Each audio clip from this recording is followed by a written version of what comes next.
आज हम जो पुस्तक का स्वाध्याय करने जा रहे हैं, उस पुस्तक का नाम है प्रार्थना जीवंत कैसे बने। इस पुस्तक में परम पूज्य गुरुदेव ने प्रार्थना के बारे में बताया है। संसार के अधिकांश धर्मों में प्रार्थना को प्रमुख स्थान दिया गया है। प्रार्थना की शक्ति अपार है।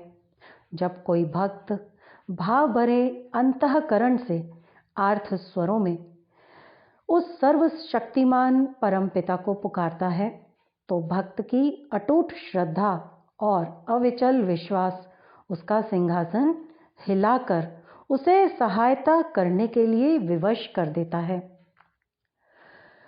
प्रार्थना से अपने मन की और अपने हृदय की बात करना ही प्रार्थना कहा गया है।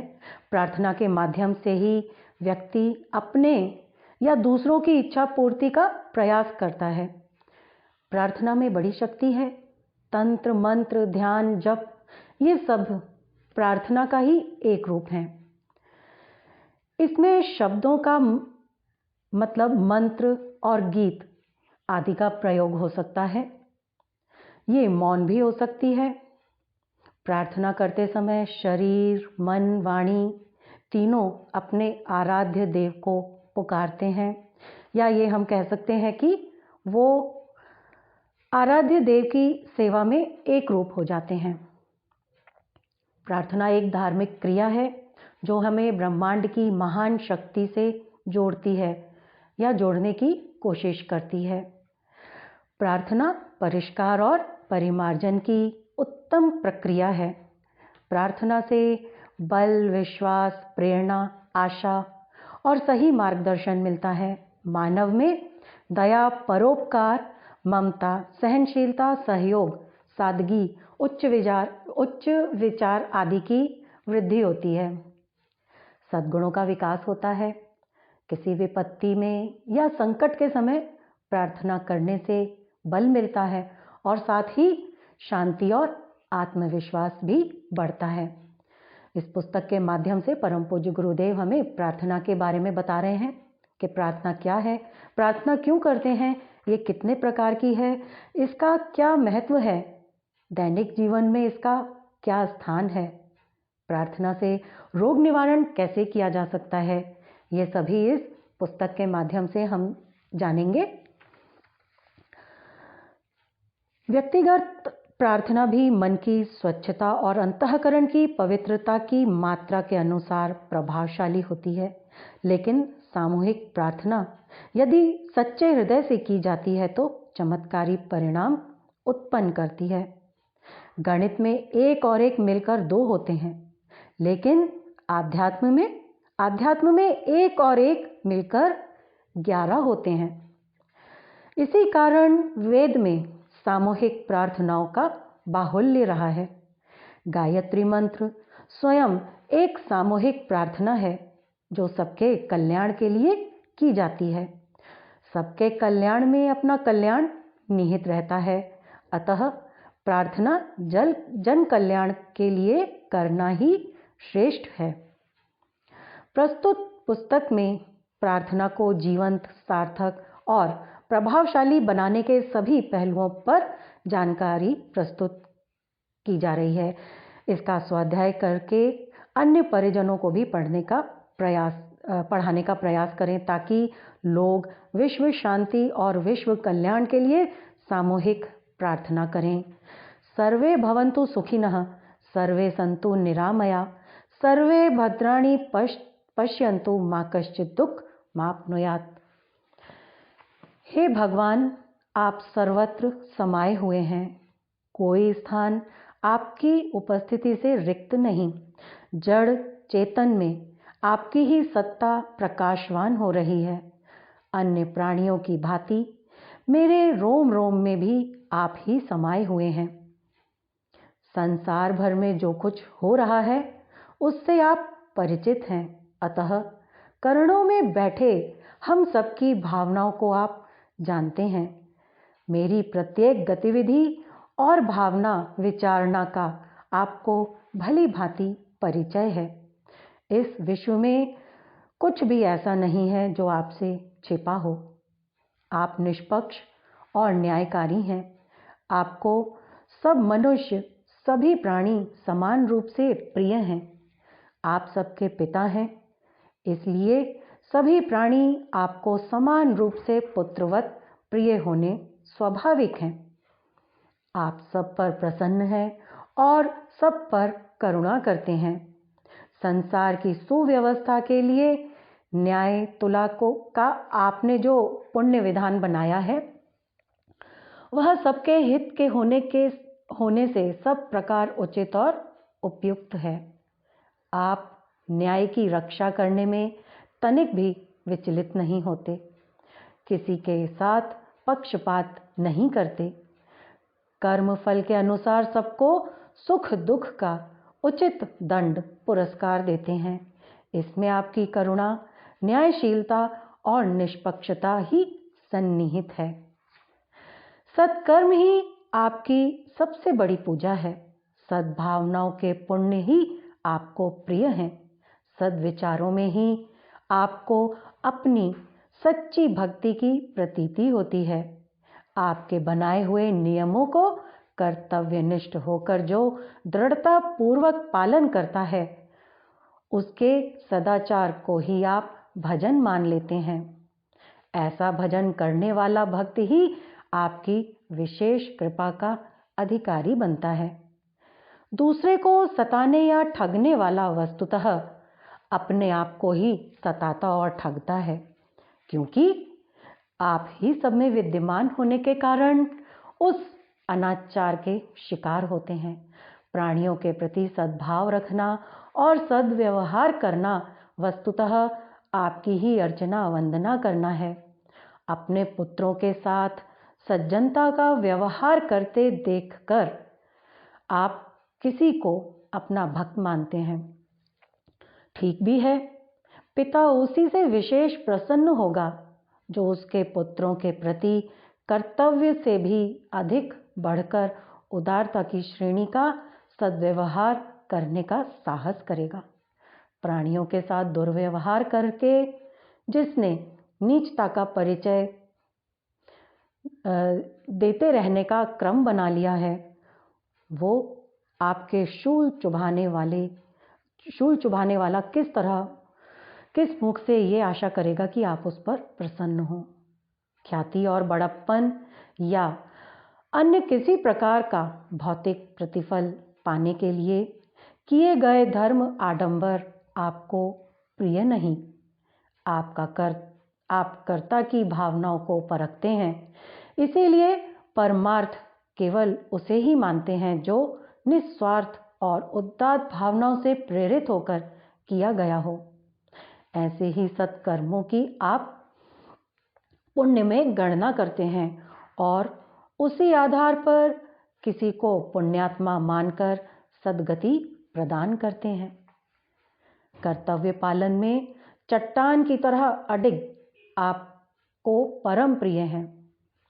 प्रलोभनों में, असंयम में पड़कर जो भी अपने शील को सुरक्षित रखता है, उस आत्मविजेता से आप प्रसन्न रहते हैं। जो पाप के अतिरिक्त और किसी से नहीं डरता, उस निर्भय को आप प्यार करते हैं। आपत्तियों से जो भयभीत नहीं होता, चिंता, निराशा और क्षोभ जिसे सताते नहीं, उस सज्जन और संतुलित व्यक्ति पर आपकी अनुकंपा सहज ही होती है। आप सत्य हैं, आप शिव हैं, आप सुंदर हैं। जो आपको अंतरात्मा में धारण करता है, उसकी प्रवृत्तियां सत्य से प्रेरित होती हैं। वह शिव कल्याणकारक कार्य करता है और उसकी समस्त चेष्टाएं सुंदर दिखती हैं। आप दिव्य हैं। आपसे प्रेम करने वाला दिव्य गुणों वाला देवता बनता है। आप प्रेम हैं।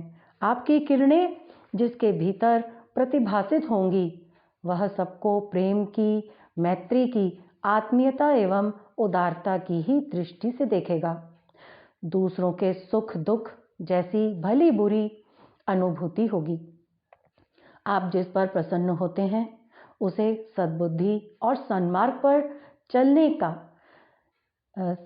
पर चलने की साहसपूर्ण प्रेरणा प्रदान करते हैं। अपना स्वरूप, गौरव और वर्चस्व समझ लेने पर मनुष्य विश्व विजयी बनता है। समस्त कठिनाइयों को पार कर लेना उसके लिए सरल हो जाता है। आपका प्रकाश पुरुषार्थ के रूप में जब प्रकट होता है तो मनुष्य आलस्य और प्रमाद को परास्त कर समय, धन, आहार, व्यवहार, विचार आदि को नियमित एवं व्यवस्थित बना लेता है। आपका वरदान किसी के जीवन की नियमित व्यवस्था बनी हुई देखकर ही जाना जा सकता है। आप मानव शरीर देकर सृष्टि के समस्त प्राणियों की अपेक्षा अत्यधिक श्रेष्ठ उपहार हमें दे चुके हैं। अब एक वस्तु विशेष उपहार हमें देने के लिए शेष है। उसे पाने का अधिकारी हमें बनाइए। ऐसी कृपा कीजिए कि हम मानव अंतःकरण प्राप्त कर सकें। नर पशु से ऊंचे उठकर गुण, कर्म, स्वभाव की दृष्टि से सच्चे मनुष्य बन सकें। जिस दिन हम सच्चे मनुष्य बन सकेंगे उसी दिन आपकी कृपा मिलेगी और हम इसी जीवन में शरीरधारी रहते हुए भी जीवन मुक्ति का आनंद लेते हुए लक्ष्य की पूर्णता और इस जन्म की सार्थकता अनुभव करेंगे। प्रभु, हमें सन्मति दीजिए, साहस दीजिए और सज्जनता के पथ पर ले चलिए। आपके पास यही सर्वश्रेष्ठ उपहार वरदान हमारे लिए हो सकता है जो हमें इस योग्य बनने की शक्ति दीजिए कि अपने आचरणों से आपको प्रसन्न करके ये अनुग्रह प्राप्त कर सकें। भगवान, हमें असत्य से सत्य की ओर ले चलिए, अंधकार से प्रकाश की ओर ले चलिए, मृत्यु से अमृत की ओर ले चलिए। हमारा कल्याण कीजिए और इस समस्त संसार का कल्याण कीजिए। प्रार्थना वास्तव में क्या है? प्रार्थना मनुष्य के मन की समस्त विशृंखलित एवं अनेक दिशाओं में बहकने वाली प्रवृत्तियों को एक केंद्र पर एकाग्र करने वाले मानसिक व्यायाम का नाम है। गुरुदेव बता रहे हैं, चित्त की समग्र भावनाओं को मन के केंद्र में एकत्रित कर चित्त को दृढ़ करने की एक प्रणाली का नाम प्रार्थना है।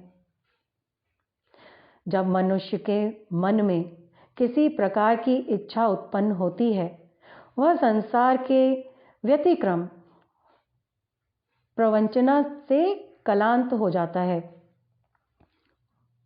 कोई आश्रय नहीं दृष्टिगोचर होता। तब सब प्रकार से विवश होकर वह शक्ति और साहस के एक कल्पित आदर्श की मन में स्थापना करके आश्रय तथा सहायक की खोज में अपने ही आंतरिक जगत में प्रवेश करता है। उसके अंतःकरण में परमात्मा की अमित शक्ति, अद्भुत सामर्थ्य एवं अतुलित बल की एक प्रतिमा निवास करती है।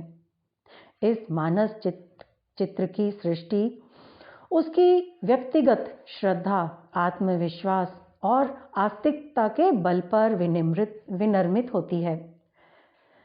यही उसके वर्षों के संचित शुभ संस्कारों का स्थूल स्वरूप है।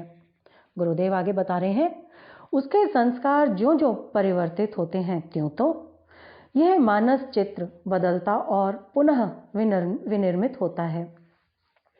यह हमारे अपने दृष्टिकोण के अनुसार परमेश्वर का सर्वशक्ति संपन्न अमित फलदाता परमेश्वर का चित्र है। यह हमारी आस्था की मूर्ति है। प्रार्थना में हम इसी आंतरिक शक्ति केंद्र की ओर उन्मुख होते हैं। यहीं से एक प्रकार का ऐसा बल उत्साह प्राप्त करते हैं जो मन में किसी गुप्त सामर्थ्य के भंडार को यकायक खोल देता है।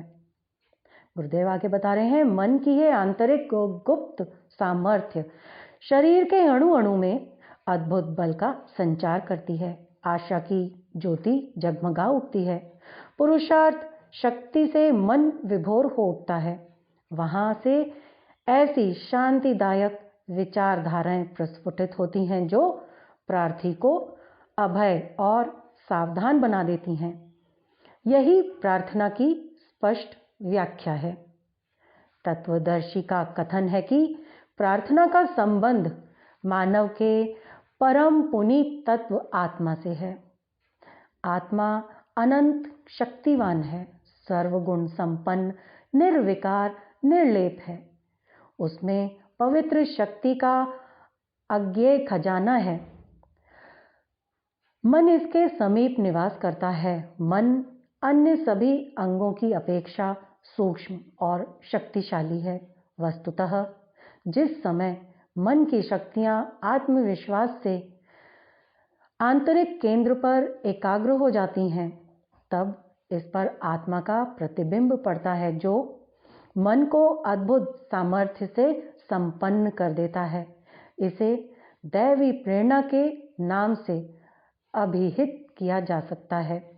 आंतरिक दैवी प्रेरणा प्राप्त करने का नाम ही प्रार्थना है। प्रार्थना की आवश्यकता। प्रार्थना की आवश्यकता क्यों? गुरुदेव आगे बता रहे हैं, प्रायः सभी धर्मों में ईश्वर की सर्वव्यापक, सर्वसमर्थ, परम शक्तिमान सत्ता को अपनी श्रद्धा और विश्वास का आधार बनाया है। मनुष्य की अपनी शक्ति अल्प, सीमित और मर्यादित है।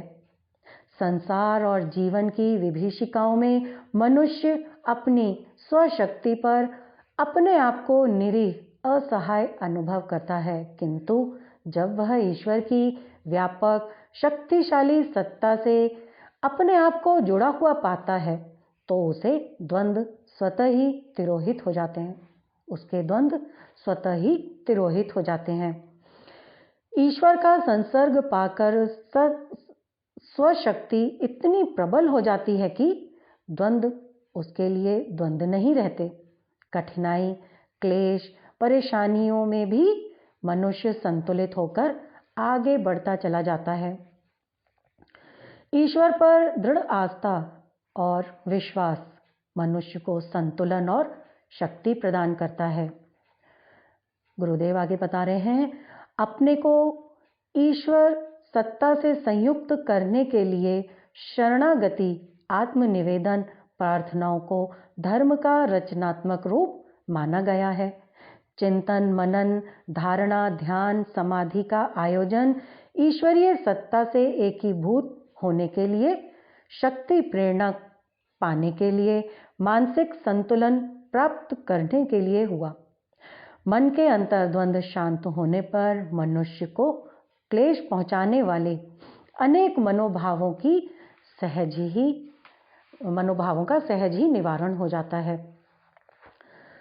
इस तरह धर्म में अनेक कार्यक्रम, आस्था, व्यवस्थाओं का आदिकाल से अबोध क्रम चलता चला आ रहा है। समय समय पर इनमें विकास के साथ ही परिवर्तन एवं नवीनीकरण भी होता रहता है। गुरुदेव आगे बता रहे हैं, ईश्वर विश्वास के साथ ही प्रार्थना धर्म की दूसरी देन है। प्रार्थना से मनुष्य के मानसिक स्वास्थ्य में बहुत बड़ी सहायता मिलती है। प्रार्थना एकांत में, स्वच्छ, शांत वातावरण में विभिन्न मुद्राओं के साथ की जाती है। प्रार्थना सामूहिक होती है। प्रार्थना की पूर्णता और विधि व्यवस्था के लिए शारीरिक पवित्रता, मंदिर, मस्जिद, गिरजाघर, मूर्तियां, विभिन्न प्रतीकों का माध्यम लिया जाता है। अनेक प्रकार के कर्मकांडों का प्रादुर्भाव हुआ। संगीत और कला के समन्वय से उसे अधिक रोचक बनाया गया। सभी धर्मों में प्रार्थना का कोई न कोई रूप रखा गया है, किंतु सभी का एक ही उद्देश्य है, संसार के बाह्य जीवन से कुछ क्षणों के लिए विश्राम लेना। उत्तेजना, संघर्ष, अशांति, क्लेश आदि से कुछ समय उपराम लेकर अंतर्मुखी बनना। असीम अनंत के साथ एकाकार होकर आत्मनिदान करके या आत्मानुभूति प्राप्त करके मानसिक संतुलन, आत्म प्रसाद, मानसिक दृढ़ता शक्ति करना प्रार्थना का मूल उद्देश्य है। प्रार्थना से मानसिक संतुलन, आत्मानुभूति, ईश्वरीय सत्ता के साथ एकात्मता के साथ ही शारीरिक तनाव भी दूर हो जाता है। गुरुदेव आगे बता रहे हैं, दिन रात संसार के ताने बाने में ही रत यहाँ के संघर्षों में लिप्त रहने से शरीर के स्नायु संस्थान, पेशियां, नस नाड़ी, दिल, दिमाग और अन्य अवयवों में एक तरह का तनाव, खिंचाव सा पैदा हो जाता है। आज के युग में तो मानव जीवन की दौड़ भाग, संघर्ष आदि भी अधिक बढ़ गए हैं। प्रार्थना के समय मनुष्य यदि प्रयत्न पूर्वक संसार से अपने आप को कुछ देर के लिए समेटकर एक सत्ता में केंद्रित हो जाए तो उसे सहज ही उपराम मिले और उसका समस्त मानसिक स्नायुविक तनाव दूर होकर पर्याप्त विश्राम मिलता रहे। प्रार्थना एक रूप में संसार की ओर से मानसिक शीतलीकरण का आध्यात्मिक उपाय है, जिससे मानसिक मन के साथ साथ शरीर को भी काफी आराम और उपराम मिलता है। गुरुदेव आगे बता रहे हैं, नदी की भयंकर लहरों में पड़े हुए मनुष्य को कुछ क्षणों के लिए यदि किनारे पर लाकर सुरक्षा की छाया में बैठा दिया जाए तो उसे कितना परितोष, आनंद, आराम मिलेगा, इसका सहज ही अनुमान लगाया जा सकता है। ठीक इसी तरह संसार सागर की विभीषिकाओं, संघर्षों से विरत हो मनुष्य को कुछ क्षणों के लिए प्रार्थना के द्वीप पर असीम अनंत प्रभु की छत्र छाया में बैठाकर उसकी अनुभूति करें तो वो सहज ही जीवन की क्लांति को दूर करके अधिक सक्षम हो जाए। संसार की ज्वालाओं से दग्ध उसका मानस पुनः हरा भरा हो जाए। उसे सर्वत्र सौंदर्य, शांति के दर्शन हो। फिर से नई ताजगी, नई शक्ति सहज पाकर संसार में उतरकर अपना कर्तव्य वो पूरा कर सकता है। प्रार्थना मानव का अंतः बाह्य सभी तरह से कायाकल्प कर सकती है। गुरुदेव आगे बता रहे हैं, प्रार्थना से मनुष्य के निराशावादी हीन दृष्टिकोण में परिवर्तन हो जाता है। उसे सर्वत्र शांति, सौंदर्य, स्नेह, माधुर्य के दर्शन होते हैं। संसार की विभीषिकाएं गौण हो जाती हैं, उत्तेजनाएं शांत हो जाती हैं। प्रार्थना आंतरिक और बाह्य जीवन में संतुलन और व्यवस्था पैदा करती है। एकदम बाह्य जगत में खो जाना, यदि दुख द्वंद्वों से निपटना है तो एकदम आंतरिक जगत में रहना भी धरती और संसार के कर्तव्यों से दूर हटना है। योगी की अर्धोन्मिलित दृष्टि की तरह आधी से संसार और आधी से अपने अंतः में देखकर जीवन में समता, संतुलन और व्यवस्था प्राप्त करना ही आध्यात्मिकता का सरल अर्थ है। प्रार्थना इसका एक महत्वपूर्ण उपाय है। प्रार्थना आत्मविश्लेषण का एक वैज्ञानिक तरीका है, जिसके अंतर्गत मनुष्य संसार, स्वयं और ईश्वरीय सत्ता के संबंध में अपने विचारों को सुलझा सकता है, सूक्ष्म तथ्यों का समाधान कर सकता है। धर्म की मनुष्य को एक और महत्वपूर्ण देन है, वह है आत्मा की अमरता का प्रतिपादन। कुछ नास्तिक मतों को छोड़कर संसार के अधिकांश धर्मों में पुनर्जीवन, आत्मा की अमरता आदि को स्वीकार किया गया है। पूर्व जन्मों की बात बताने वाले अनेक बच्चों का प्रत्यक्ष प्रमाण तथा अन्य योग साधनाओं से प्राप्त होने वाले सूक्ष्म रहस्यों से ये सब प्रयोगात्मक रूप से सिद्ध भी होते आए हैं। आगे गुरुदेव बता रहे हैं, जन्म और मृत्यु जीवन की दो महत्वपूर्ण घटनाएं हैं। इनमें मृत्यु का नाम सुनकर सभी प्राणी भयभीत हो जाते हैं। मृत्यु का भय अन्य सभी प्रकार के भयों से अधिक प्रभावशाली है, जो मनुष्य के मन में बहुत बड़ी प्रतिक्रिया पैदा करता है। इस प्रतिक्रिया के फलस्वरूप मनुष्य में एक तीव्र तनाव पैदा होता है और इस तनाव से मनुष्य की शक्ति और क्षमताओं का बहुत बड़े रूप में क्षय होता है। मृत्यु के भय से कई लोग तत्क्षण मरते देखे गए हैं, पागल हो जाते हैं। इसी मृत्यु भय को आदिकाल से मनुष्य अनेक प्रयत्नों से दूर करता आ रहा है। अमृत की खोज, मृत्योर्मामृतम गमय प्रार्थना और धर्म के द्वारा अमरता के वरदान की प्राप्ति के प्रयत्न सदा होते रहे हैं।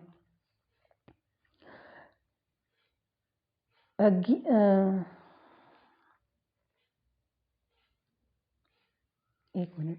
न जायते म्रियते वा कदाचन नायं भूत्वा भविता वा न भूया अजो नित्यं शाश्वतोऽयं पुराणो न हन्ते हन्यमाये माने शरीरे। गीता में कहा गया है। गीतकार ने इन शब्दों में अमरता का प्रतिपादन कर अर्जुन की भीति संशय का छेदन किया है। हिंदू धर्म में आत्मा की अमरता बड़े ही ठोस और प्रभावशाली तथ्यों द्वारा प्रतिपादित की गई है।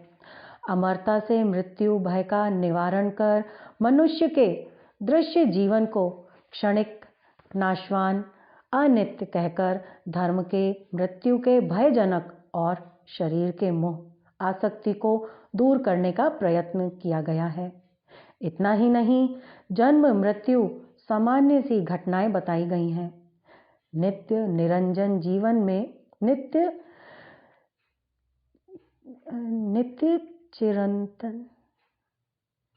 चिरंतन जीवन में जन्म मृत्यु को केवल दिन रात की संज्ञा दी गई है। इसी के कारण अनेक लोगों ने आत्मा की अमरता, अनित्यता से प्रेरणा पाकर महान आदर्शों के लिए अपने तुच्छ अनित्य क्षणभंगुर जीवन का त्याग किया, मृत्यु का वरण किया, क्योंकि मृत्यु से उनकी अजर अमर आत्मा पर कोई प्रभाव नहीं पड़ता। इस तरह आत्मा की अमरता ने मनुष्य के समस्त भयों से भी ऊपर मृत्यु भय को दूर कर उसे निर्भय बनाया, जिससे उसकी जीवन यात्रा निर्बाध क्रम से चलती रही।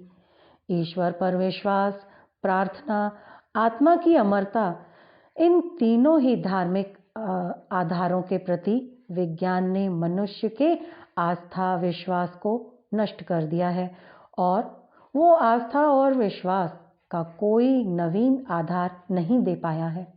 फलतः बेचारा मनुष्य आज निरीह, असहाय, उत्तेजनाओं से पीड़ित और परेशान है। जीवन की विभीषिकाओं, भय, संघर्षों में असंतुलित हो गया है। मानव मन की शांति, प्रसन्नता आदि आत्मसंतुष्टि, आनंद तिरोहित हो गए हैं। इनकी पुनः प्रतिष्ठापना आस्तिकता की व्यापक आस्था उत्पन्न करने से, धर्म के अवलंबन लेने से ही संभव हो सकती है। प्रार्थना का तात्विक विश्लेषण। गुरुदेव बता रहे हैं, प्रार्थना का निर्माण करने वाले कौन कौन से पृथक पृथक तत्व हैं, किन किन वस्तुओं से प्रार्थना विनिर्मित होती है, ये प्रश्न अनायास ही मन में उत्पन्न होते हैं। प्रार्थना की उच्चतर सत्ता में अखंड विश्वास है। छंदोग्योपनिषद में निर्देश दिया गया है कि शस्यदैव श्रद्धया जुहोति तदैव वीर्यवत्तरम भवेति। अर्थात श्रद्धापूर्वक की गई प्रार्थना ही फलवती होती है। प्रार्थना में साधक का जीता जागता विश्वास होना अनिवार्य है। सारा संसार ब्रह्ममय है तथा उस ब्रह्म का केंद्र मेरे मन अंतःकरण में वर्तमान में है। मैं विश्वव्याप्त परमात्मा से संबंध रखता हूँ और प्रार्थना द्वारा उस संबंध को अधिक चमका देता हूँ। ऐसा विश्वास रखकर हमें प्रार्थना में प्रवृत्ति करनी चाहिए। प्रार्थना स्वतः कोई शक्ति नहीं होती, किंतु विश्वास से वह महान शक्तिशालिनी मनोनीत फल प्रदान करने वाली बनती है। पहले अदृश्य शक्ति परमात्मा की अपार शक्ति में भरोसा करो, पूर्ण विश्वास करो, तब प्रार्थना फलीभूत होती है। प्रार्थना की शक्ति विश्वास से उत्तेजित होती है। मन, वचन तथा कर्म तीनों ही आत्मश्रद्धा से परिपूर्ण हो उठे। प्रत्येक अणु अणु साधक के विश्वास से रंजित हो उठे, तब ही उसे अभीष्ट फल की प्राप्ति होती है। एक कथा है कि लड़की को सम्मान प्राप्ति की बड़ी प्रबल इच्छा हुई। उसने अनेक साधन किए, रुपया पैसा पानी की तरह बहाया, बड़े बड़े आदमियों से मुलाकात की, नाना प्रकार के षड्यंत्रों में भाग लिया। तब उसकी ऐसी दशा हुई जो एक ऐसे व्यक्ति की होती है जो समस्त संसारी प्रयत्न कर चुकाने पर भी अपने अभीष्ट फल को प्राप्त नहीं होता। उस समय निर्बल केवल राम की ही स्मृति आती है।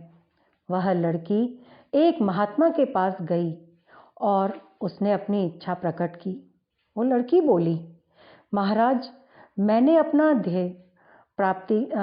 अपने ध्येय प्राप्ति की चेष्टा में बड़ी बड़ी कठिनाइयां सहन की हैं। अपना समस्त धन नष्ट कर दिया, तन मन धन जो कुछ भी संभव था मैंने किया, पर मुझे ध्येय की प्राप्ति किंचित मात्र भी नहीं हुई। साधु बोले, बेटी घबराओ नहीं, भगवान को धन्यवाद दो। उस परम प्रभु ने तुम्हें अतुलित संपत्ति का मार्ग दर्शाया, तुम्हारी इच्छा की पूर्ति पहले ही कर दी। अब तुम केवल इस प्रार्थना को नित्य प्रति करती रहो, यहाँ तक कि शब्द ही तुम्हारे सामने नृत्य करने लगे। ऐसी प्रार्थना करो कि शब्द तुम्हारे सामने नृत्य करने लगे। हे सर्व समर्थ भगवान, आप ही मेरे माता पिता हैं। आपकी सामर्थ्य अपार है, अनंत है। आपके सामने मेरा दूसरा कोई हितैषी नहीं है। मैं आपकी शरण में आई हूँ। ठीक उसी प्रकार जैसे कोई बच्चा थक कर अपनी माता की गोदी में दौड़ता है, मैं आपकी बार बार अनुग्रहित हूँ कि आपने मुझ पर इतनी दया की। मैं आपकी अतुल सहायता की हृदय से प्रार्थना करती हूँ। मेरी अंतरात्मा ही मेरे हृदय से सराहना करती है। मेरी अंतरात्मा ही मेरे हृदय तथा मन की संचालक हो, जिससे मैं आपकी प्रेरणा को समझ सकूं। आपने मुझे अतुलित संपत्ति प्रदान की है। इतनी तो मेरे अनुमान में भी नहीं आ सकती जितनी आपने प्रदान कर दी है। ये सब आपका ही वरदान है। लड़की इस प्रार्थना को लेकर चली गई तथा 3 दिन पश्चात पुनः उस महात्मा के पास आकर बोली कि तुम्हारी प्रार्थना ढकोसला मात्र थी, उससे किंचित भी लाभ नहीं हुआ। मैंने प्रातः सायं दोनों समय उसका उच्चारण किया, किंतु मेरी दशा में कोई परिवर्तन नहीं हुआ। वो ज्यों की त्यों बनी रही। मैं पहले ही जानती थी कि इस प्रार्थना से कुछ लाभ नहीं होगा। ऐसी प्रार्थनाएं मुझे न जाने कितनी बताई गई हैं, किंतु प्रत्येक बार मैं निष्फल हुई हूं। मैं तो इस निष्कर्ष पर आ टिकी हूं कि तोते की भांति शब्दों को पुनः पुनः कहने से मनोवांछित फल की प्राप्ति नहीं हो सकती। क्या कभी प्रार्थना से प्रतिकूल स्थिति भी अनुकूल बन सकती है? जिस बात के लिए हमने उक्त कथा का उल्लेख किया है वो अब आती है। गुरुदेव आगे बता रहे हैं, यही विचारणीय तत्व है। साधु ने उत्तर दिया, बेटी, जो मैंने तुम्हें बतलाया है वो मेरे वर्षों का अनुभव है। प्रार्थना में तुम्हारा विश्वास नहीं है। तुम प्रार्थना के विषय तथा उसकी शक्ति के प्रति संदिग्ध हो। जब तुम प्रार्थना करती हो तो उसमें पूरा पूरा भरोसा नहीं रखती हो। तुम्हारी उन्नति केवल दो बातों पर निर्भर है कि क्या तुम्हारा ये पूरा विश्वास है कि परमात्मा प्रार्थना सुनता है तथा उसे पूर्ण करता है।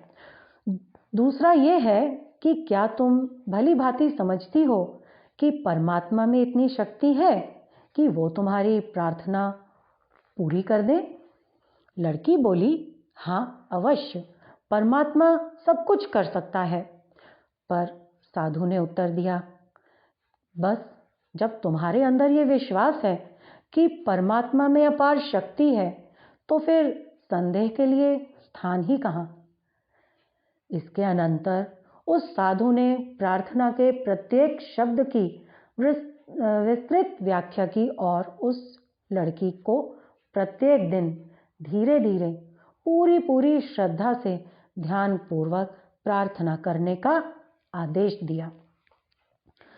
ज्यों-ज्यों लड़की का विश्वास बढ़ा, अंतःकरण में श्रद्धा उत्पन्न हुई, त्यों-त्यों लड़की की इच्छा भी पूरी होती चली गई।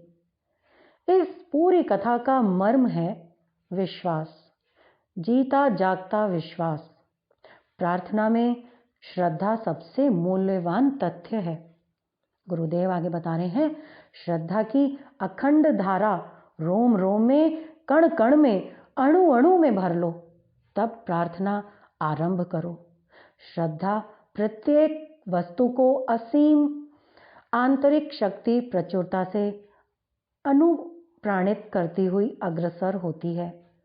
श्रद्धा भाव के बिना समस्त वस्तुएं प्राणहीन, जीवनहीन, निरर्थक और व्यर्थ हैं।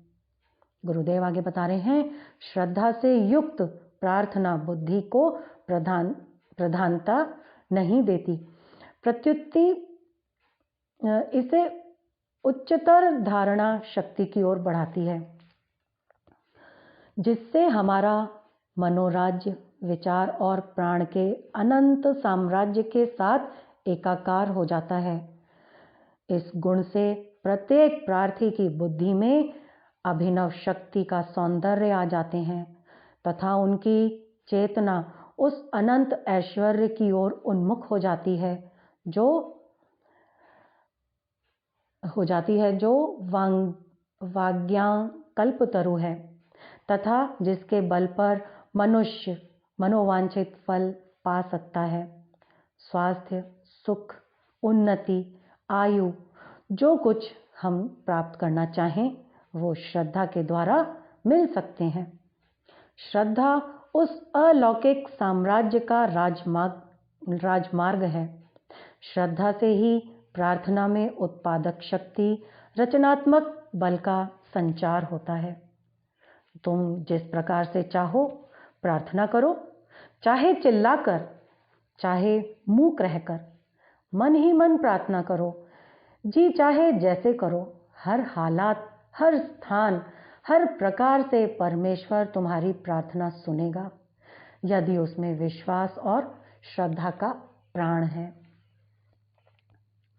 प्रार्थना की चमत्कारी शक्ति के बारे में आगे गुरुदेव बता रहे हैं, आत्म चेतना को परमात्म सत्ता से जोड़ने, उससे वार्तालाप करने तथा उसमें निवास करने का सर्वोत्तम उपाय प्रार्थना है। यह वो उपक्रम है जिसके द्वारा मनुष्य अपनी अंतरात्मा की भूख को मिटाता है। शरीर की क्षुधा अन्न जल से मिटती है और उससे उसको शक्ति मिलती है। उसी तरह अंतरात्मा अपनी आकुलता को मिटाने, अपने ऊपर चढ़े मल विक्षेपों, कषाय कल्मशों को हटाने और उनमें बल तथा प्रकाश भरने, अपूर्णता से पूर्णता की ओर ले चलने की प्रार्थना भगवान से करते हैं। पितु मातु सहायक स्वामी सखा की भावना रखकर आराध्य के सम्मुख की गई प्रार्थना कभी निष्फल नहीं जाती। परमात्म चेतना को जहाँ कहीं जब कहीं भी श्रद्धा सिक्त भाव भरी हार्दिक अभिव्यक्ति मिलती है तो उनकी प्रत्यक्ष या अप्रत्यक्ष सहायता उभरे बिना नहीं रह सकती। ऐसी अनेक घटनाएं अनादिकाल से लेकर अब तक पुराण और इतिहास के पृष्ठों पर अंकित हैं, जिसमें सनातन सत्ता के मानवीय प्रार्थना पर द्रवीभूत होते और उनकी सहायता मिलते रहने का तथ्य प्रमाणित होता है। सुप्रसिद्ध मनीषी नॉर्मन विंसेंट पाल ने अपनी कृति Treasury of Courage and Confidence में कहा है कि जीवन को पवित्र, प्रखर, सुखमय और अतीन्द्रिय क्षमता संपन्न बनाने के लिए नियमित रूप से प्रार्थना करना अनिवार्य है। प्रार्थना न केवल पूजा अर्चना का विषय है, अपितु आत्मसत्ता को विराट चेतना के साथ जोड़ने की प्रचंड प्रक्रिया है। प्राण ऊर्जा उत्पन्न करने की, शारीरिक मानसिक स्वास्थ्य संवर्धन की सर्वोच्च साधना है। शारीरिक दृष्टि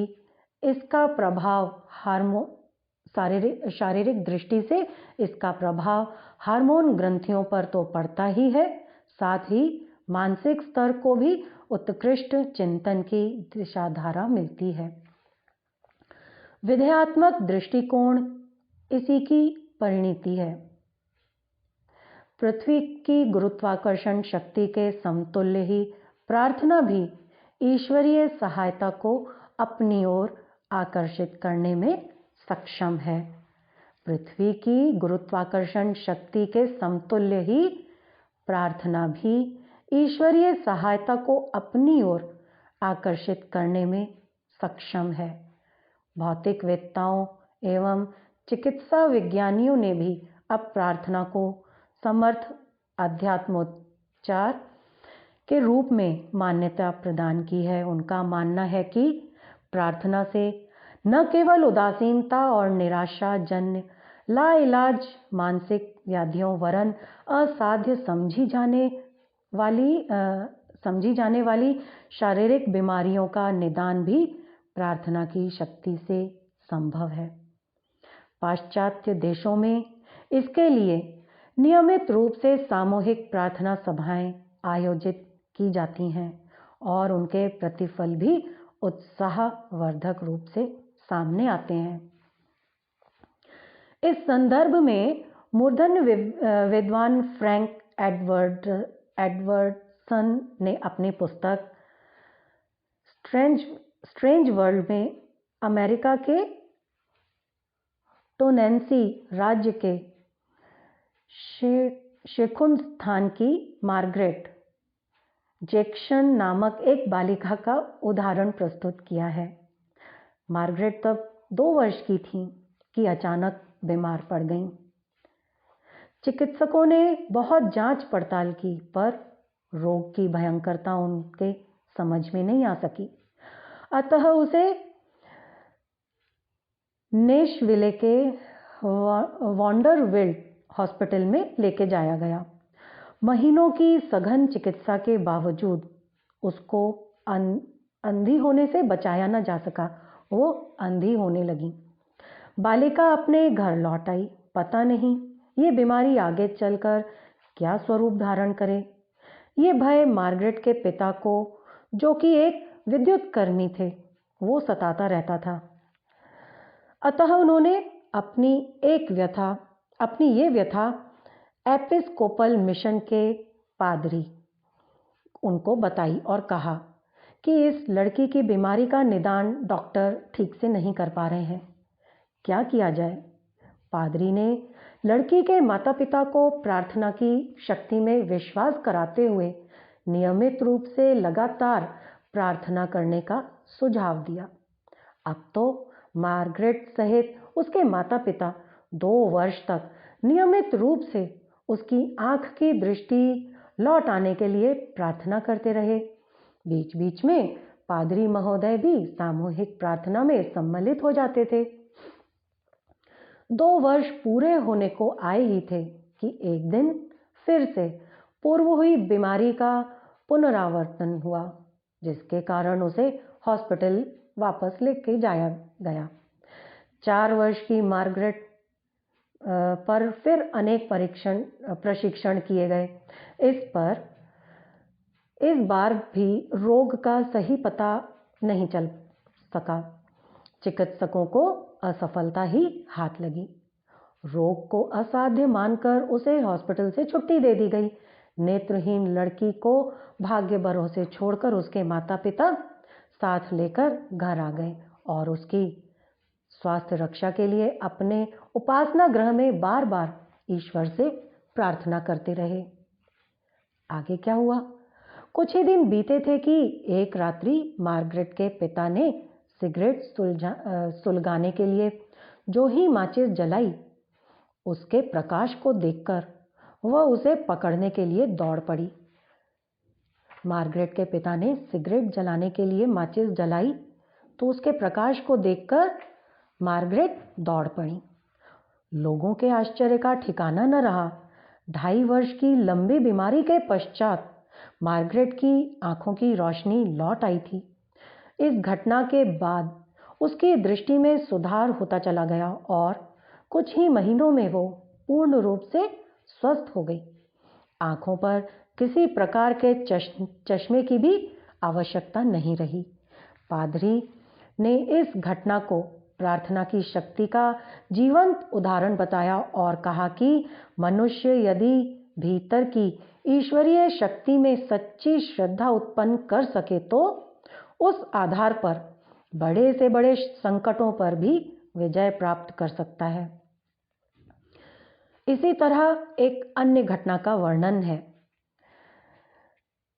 जिसे Beyond Reason Miracles Can Change of Life. अच्छा, Beyond Reason Miracles Can Change Your Life नामक ग्रंथ में पी रॉबर्टसन ने लिखा है। बारबरा कास्की नामक एक किशोरी 6 वर्ष से मल्टीपल स्क्लेरोसिस से पीड़ित थी। ये हम अगले क्रम में पढ़ेंगे। उसकी बीमारी किस प्रकार प्रार्थना से ठीक हो सकी। आइए हम सभी परम पूज्य गुरुदेव परम वंदनीय माता जी के चरणों में श्रद्धा पूर्वक नमन करें। ओम नमो स्वनंताय सहस्त्रमूर्तये सहस्रपादाक्षशिरो रुबाहवे सहस्रनाम्ने पुरुषाय शाश्वते सहस्रकोटि युगधारिणे नमः सहस्रकोटि युगधारिणे नमः। आइए दोनों हाथ जोड़कर, क्योंकि प्रार्थना की पुस्तक का स्वाध्याय चल रहा है, हम सभी माँ गायत्री से प्रार्थना करते हैं। युग युग पूजित गायत्री माँ, ऐसी कृपा करो आज तुम, ऐसी कृपा करो। ओ युग युग पूजित गायत्री माँ, जन जन के प्रति जन जन के प्रति विमल भावना, सबके हित की रहे कामना।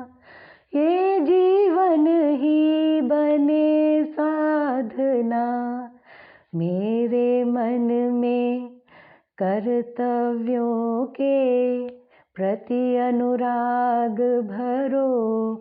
आज तुम ऐसी कृपा करो। युग युग पूजित गायत्री माँ। आगे आहुतियों का क्रम सारिका के द्वारा।